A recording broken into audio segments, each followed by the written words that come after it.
From the 1011 Now streaming studio, this is The Night Beat. Sponsored by Pella Windows and Doors of Lincoln.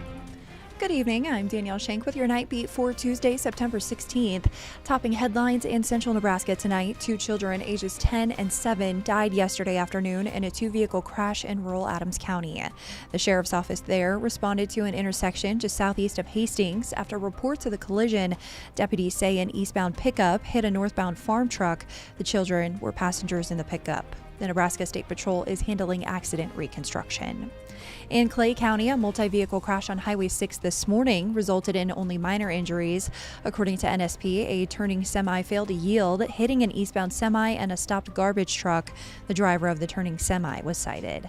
Back in Lincoln, one person was taken to the hospital this evening after crashing near Capitol Parkway and Randolph Street. The driver's side of the vehicle sustained heavy damage. Stay tuned to 1011 for updates on this story. Switching gears to crime news, a Grand Island teenager helped police catch 38-year-old Andrew Martin of Lincoln wanted for child enticement. Martin allegedly sent explicit photos and videos of himself to the 14-year-old girl via social media. The girl and her parents contacted police, who then seized devices and matched items to the videos. Martin is in the Lancaster County Jail on a drug charge and will be sent to Hull County to face 5 felony enticement charges. A disturbing social media trend has reached Lincoln Public Schools, where teens are filming themselves urinating on bathroom walls and school property. SCO Middle School principal Alyssa Deal says multiple incidents have occurred in the boys' bathrooms. Students involved could face disciplinary or even legal consequences. LPS may temporarily limit bathroom access or increase monitoring if the trend continues.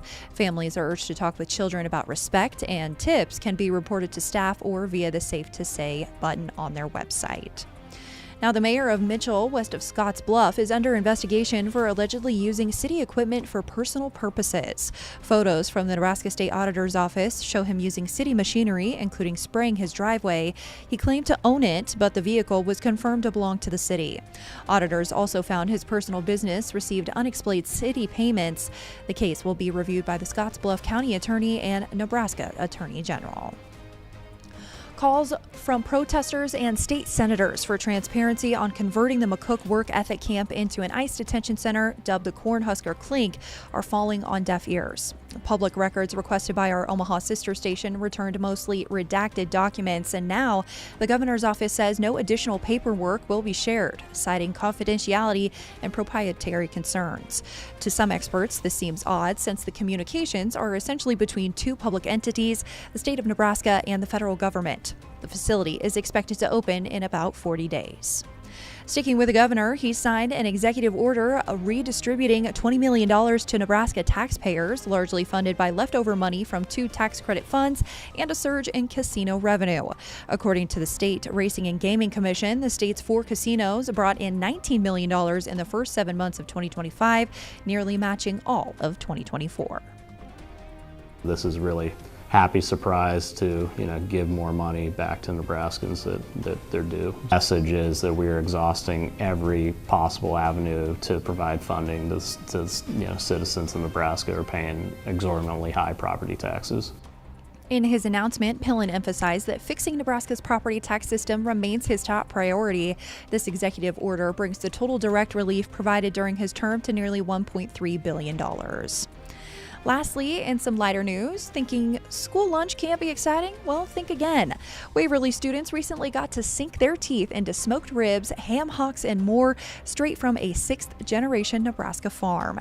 It's all thanks to a local nonprofit and a determined Waverly High junior, Coulter Wellman. He says he was first inspired as a middle schooler by the Nebraska Cattlemen's Association to bring locally produced pork to students' plates.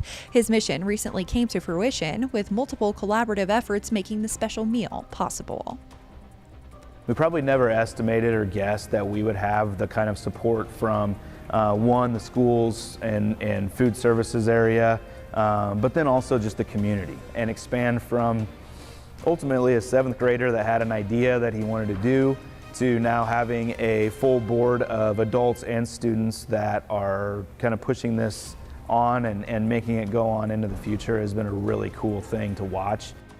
The school covered the cost of the meat, while the nonprofit Farm to Fork handled the processing, making local pork from Ulysses a reality for Waverly students. Rounding out your Night Beat is a check of the 7-day forecast.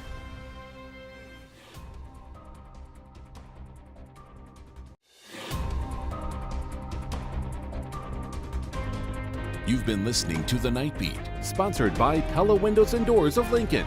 Watch, listen, and stream on the 1011 app on YouTube or wherever you get your podcasts.